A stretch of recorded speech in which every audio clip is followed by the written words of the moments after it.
Au plaisir de vous retrouver sur la télévision Tamashek, la culture au cœur de l'Afrique. Mesdames et messieurs, bonsoir et bienvenue dans ce journal. Au sommaire, dans le cadre de ses activités, l'amicale des contrôleurs du Trésor du Sénégal a organisé à Kaolack un atelier pédagogique de formation et de renforcement des capacités de ses membres. C'est avec le thème Réinventer l'Afrique, innovation durable pour un développement inclusif que s'est tenue samedi dernier la deuxième édition à K-Talks. C'était tout pour les sommaires. Une fois encore, bonsoir et bienvenue. La direction de la famille et la protection des couches vulnérables en partenariat avec ENABEL et ONU Femmes a organisé ce lundi une formation de renforcement des capacités sur les droits humains à Dakar. Cet atelier s'inscrit dans le cadre de la campagne des 16 jours d'activisme lancée depuis le 25 novembre dernier pour l'éradication des violences faites aux femmes et aux filles et la promotion des droits humains. ñu ngi nekk fii tey jii dañu daje pour def benn am ku nga xam ne dañ ko jël pour mu jàngal ñu mu defal ñu benn formation ci lépp lu nga xam ne mooy droits humains nag mooy ku nekk xam da nga war a xam sa àq ak sa yelleef xam li nga xam ne loolu moo la war ak li nga xam ne moom la loi di tere. te ci loolu nag ñu ngi ko def ci dañu tànnoon tey jii période bi nga xam ne ki la ñu nekk mooy campagne des 16 jours d'activisme nga xam ne mu ngi commencé woon le 25 novembre daal di te dafa fas yéene jeex incha allah le 10 décembre léegi nag campagne boobu biñ ko commencé rek dañu def cérémonie lancé ko madame le ministre de la famille et des solidarités jàpp ci bu baax a baax ànd see ak sunu partenaire au développement yi ONU Femmes ENABEL waa Union européenne ñëpp jàpp si ba mu dëgër ba nga xam ne ñu def lancement bi ba pare nag ñu inscrire doon ci ay activités yu bëree bëri activités yooyu nag démb def nañ sa benn randonnée pédestre bu nga xam ne wër nañu mbeddu Ndakaaru yëpp wax daal suñu kemtalaay kàttan pour nit ñi mën a xam ne que daal loolu di métital jigéen métital xale muy góor muy jigéen muy mag muy ndaw dafa war a jeex fii ci sunum réew. léegi nag démb tey jii ñu xëy nag ñëw fii pour former ñi nga xam ne ñoom la ñuy àndal di liggéey bu rafet boobu dama ci boole dama ci lim ñi nga xam ne ñoo nekk ci ministère de la santé. ñi nga xam ne ñoo yore wàllu paj mi parce que ku ne violence di nga wax ay gaañu léegi ministère de la justice ñooñu moom xam nga foog mu léeg-léeg dañuy dem ba dafa egg ci attekaay ba soo ak ministère des forces de défense et de ministère de l'intérieur et des forces armées te boo ne saa yu amee ay violence rek foog mu dem ci wàllu ñi nga xam ne ñoom ñoo yore kaaraange bi réew mi donc ñu jël ñun ñëpp ñu àndandoo lënkaloo nekk benn pour mën a liggéey pour ñu mën leen a former nag nga xam ne su ko defee ñi nga xam ne ñooy liggéey ci wàllu woowu ku ci nekk mën a xam fi ngay taxawee te bu ñu jógee ci formation bi dañoo bëgg ñëpp ku ci nekk boo delloo fa nga nekk nga fexe ba li nga fi jàng boo demee nga fexe ba jàngal ko say ñooñ jàngal ko ñi nga nekkal ñëpp xam ne que métital doomu aadama en général waxatuma la ak jigéen dafa war a génn ci loolu ñu ngi ci ànd également ñi nga xam ne ñoo nekk ci société civile bi organisation yi nga xam ne ñoo ëmb jigéen ñi organisation yi nga xam ne ñoo ëmb xale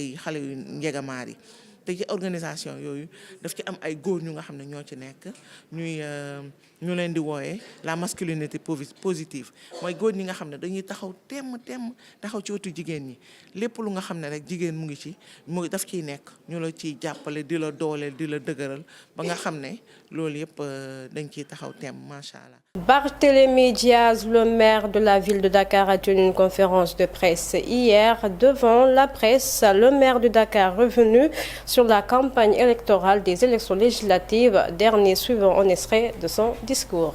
Il est temps que les gens qui dirigent ce pays comprennent une bonne fois pour toutes que le Sénégal est une république, est un État qui a signé et ratifié des conventions.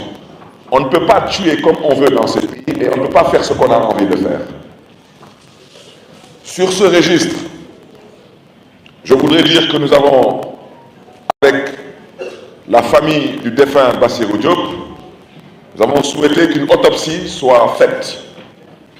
Et après cette autopsie, nous accompagnerons notre ami, notre frère, Bassirou Diop, vers sa dernière demeure. l'accueille en son paradis céleste. Mais je voudrais dire à ces autorités que ce que vous avez fait, c'est inadmissible et inacceptable. Seulement pour aller, vous n'avez pas besoin de verser dans les rideaux. Et sur ces 80 personnes, il n'y a pas que des gardes du corps. Il y a un gosse, quand j'ai su qu'il en faisait partie, c'est Babacar, qui est le fils d'une ancienne collègue à moi avec qui j'ai partagé la 14e législature, Ndeye Sira. Babacar lui-même, qui est un influenceur, qui n'a rien à voir avec la sécurité et qui n'a absolument rien à voir avec les violences politiques. Dans le même siège, lors de la conférence de presse tenue hier par Barthélémy Diaz, le maire de Dakar, il est revenu sur sa radiation de son poste de député. Le maire de la ville de Dakar souligne qu'il n'a pas de place à l'Assemblée. La soi-disant radiation de Barthélémy Diaz de l'Assemblée nationale. Je voudrais d'abord dire que je n'ai jamais souhaité siéger à l'Assemblée nationale pour cette 15e législature et je l'avais déjà indiqué. Je voudrais dire que cette démission, elle aurait dû être normalement enregistrée le jour de l'ouverture et de l'installation de la 15e législature. Mais le jour de l'installation de la 15e législature, j'étais, comme vous le savez tous, à Saint-Louis pour les besoins du procès de nos 80 camarades qui sont détenus et pris en otage. Et par respect à l'institution, j'avais écrit donc une lettre pour m'excuser auprès de le ou de la présidente de l'Assemblée nationale et j'avais indiqué les raisons de mon absence. Et j'avais donné dans ma même veine une procuration à ma collègue, Mme Ante Babacar Ngom, pour qu'elle puisse voter pour moi. Et je voudrais dire que je me réjouis d'abord du fait aujourd'hui que ce soit l'honorable député Pape Djibril Fall qui me remplacera à l'Assemblée nationale. C'est un parlementaire chevronné, c'est un homme politique exceptionnel et c'est surtout un homme politique engagé. Mais j'insiste là-dessus parce que Pape Djibril, c'est tout de même un garçon qui a réussi à rentrer pour la première fois à l'Assemblée nationale sans coalition. Donc, mon intime conviction, c'est que Pape Djibril Fall a sa place à l'Assemblée nationale. Mais la raison pour laquelle je voudrais évoquer cette radiation. Comme je vous l'annonçais dans les titres, sensibiliser les jeunes sur les défis et les solutions durables et avoir un impact sur l'entrepreneuriat africain. C'est l'objectif de la 2e édition des ACA Talks tenue samedi dernier sous le thème « Réinventer l'Afrique innovation durable pour un développement inclusif ». Ce thème a été choisi pour garantir aux générations africaines futures un développement durable. Le sujet lui-même, réinventer l'Afrique, je pense qu'il est tellement vaste qu'il nous faudrait une année pour en discuter et on n'aura pas fini. La Chine va construire une station autour de la Lune, le Sénégal sera à ses côtés. Nous sommes en train de lancer beaucoup de projets technologiques, mais tout cela ne sera possible. Parler de réinventer l'Afrique si on ne tient pas compte d'un seul facteur, l'unicité des cœurs. L'Afrique est à la croisée des chemins et c'est un moment où on vient de passer des périodes assez compliquées, donc avec les différentes crises qui font que la géostratégie mondiale a complètement évolué et met l'Afrique dans un nouveau paradigme. Aujourd'hui, si on prend le cas du Sénégal, le taux de bancarisation strict en 2023, il était à peu près de 26%. Donc, taux de bancarisation strict des gens qui n'ont qu'un compte bancaire.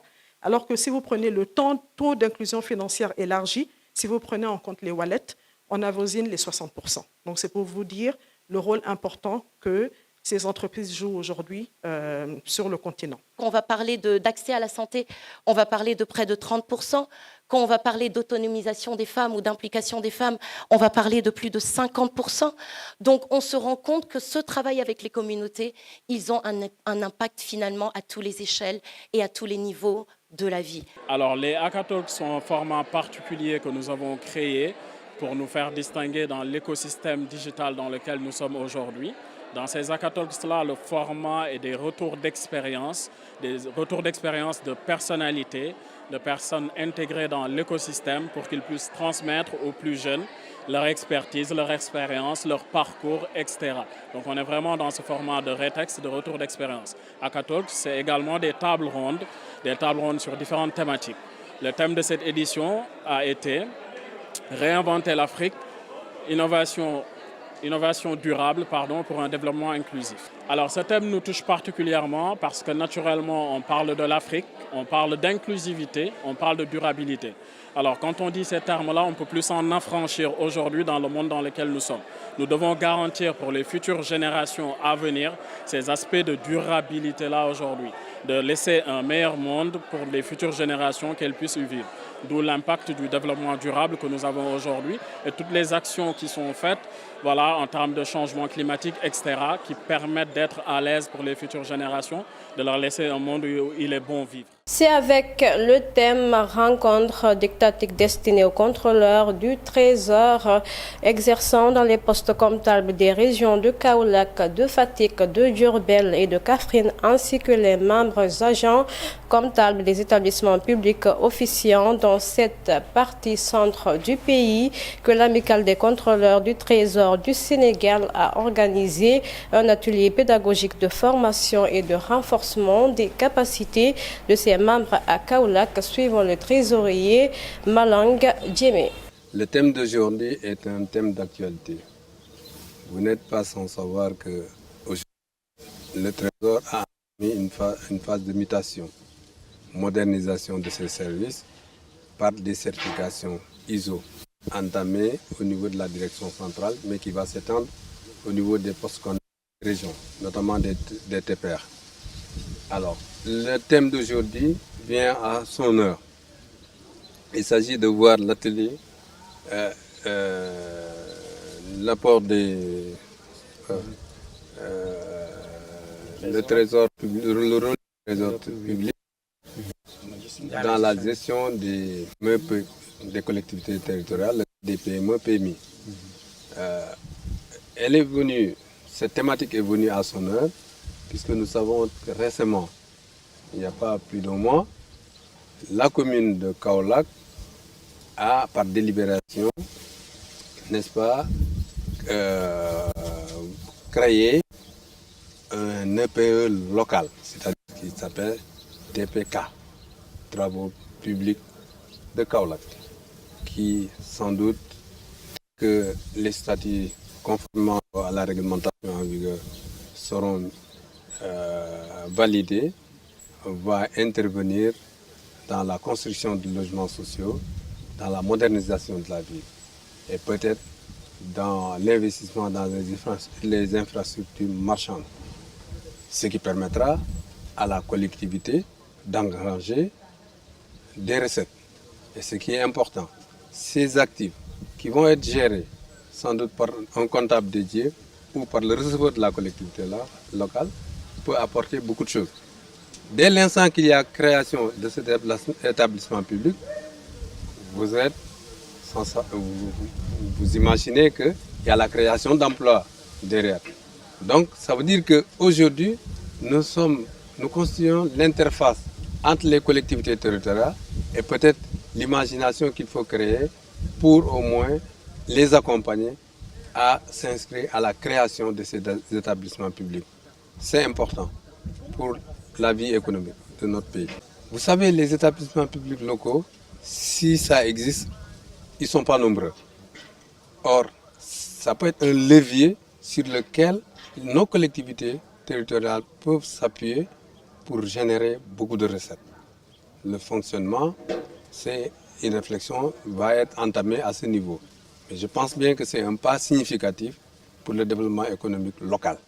Direction la Guinée, le Conseil national de transition a tenu une assemblée générale ce lundi pour présenter au nom du gouvernement les grandes lignes du projet de loi des finances 2024 adopté au Conseil des ministres. Selon les ministres du budget, ce projet s'inscrit dans la continuité de la dynamique de refondation impulsée par le chef de l'État, suivant Fassinessi, la ministre du budget. C'est pour moi un immense honneur de me tenir à nouveau devant votre auguste assemblée pour présenter au nom du gouvernement les grandes lignes du projet de la loi des finances 2025 tel qu'adopté au Conseil des ministres.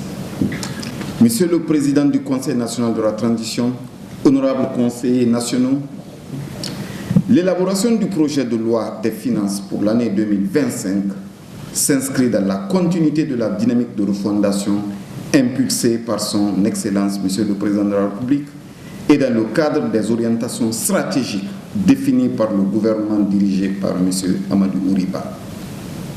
Ce projet s'appuie sur les avancées significatives réalisées depuis le début de la transition et intègre des innovations destinées à renforcer la gouvernance financière pour répondre de manière efficace aux attentes légitimes de nos concitoyens. Comme vous le savez, l'approbation du document de programmation budgétaire pluriannuelle 2025-2027 lors du débat d'orientation budgétaire en août dernier a permis de définir les contours du projet de loi de finances pour 2025. C'est dans cette perspective que M. le Premier ministre a formulé les orientations budgétaires et fixé les priorités gouvernementales pour les années à venir. Ces directives ont constitué le fil conducteur de nos travaux et des différents arbitrages dans un esprit de transparence, d'inclusivité et de concentration et de concertation, tout en veillant au respect des règles et procédures établies en la matière. Par ailleurs, l'année 2025 marque la formulation ou la formalisation du programme Simandou 2040 qui constituera désormais notre stratégie de développement pour les années à venir et qui prend le relais du PRI dont il intègre les acquis et les défis. Cohérent dans ces articulations, le projet ou le programme Simandou 2040 reflète notre ambition collective de bâtir une Guinée prospère offrant de véritables opportunités à nos populations, comme l'a souligné mon collègue du ministre du Plan et de la Coopération. Monsieur le Président du Conseil national de la transition, honorables conseillers nationaux, ce projet de loi des finances est élaboré dans un contexte international marqué par une stabilité relative de la croissance économique mondiale et une baisse progressive de l'inflation telle que décrite par mes prédécesseurs du haut de cette tribune. Sur le plan national, il est impératif de poursuivre les efforts d'atténuation des effets de l'incendie du dépôt d'hydrocarbures de Kaloum, tout en renforçant la structuration de notre économie pour tirer pleinement profit des retombées positives attendues du gigantesque projet minier de Simandou. Au Tchad, le président général d'armée Mahamat Idriss Déby Itno a été élevé au rang du maréchal, a annoncé ce lundi à Djamena le Conseil national de transition, organe législatif de la transition du Tchad. Cette décision prise à l'issue de la plénière du 9 décembre a été votée par 160 votes favorables contre 2 oppositions et 6 abstentions, approuvant ainsi le projet avec une majorité écrasante. Au Burkina, ce lundi, l'ancien ministre de la fonction publique du travail et de la protection sociale, Bassolma Bazié, a été nommé le président de la Commission nationale de la Confédération Alliance des États du Sahel. Selon un décret présidentiel, il a été signé par le président du Burkina Faso, le capitaine Ibrahim Traoré. Actualité internationale, alors que les secouristes syriens ont annoncé mardi la fin des opérations de recherche dans les prisons de Sednana où ils soupçonnaient l'existence des cachots souverains. Les rebelles islamistes qui ont renversé le président Bachar al-Assad ont juré de châtier les responsables des tortures contre les peuples sous l'ancien gouvernement, tout en proposant leur prise formelle du pouvoir. Ainsi prend fin ce journal. Merci à tous de l'avoir suivi sur la télévision Tamashek, la culture au cœur de l'Afrique. Prenez soin de vous. Au revoir.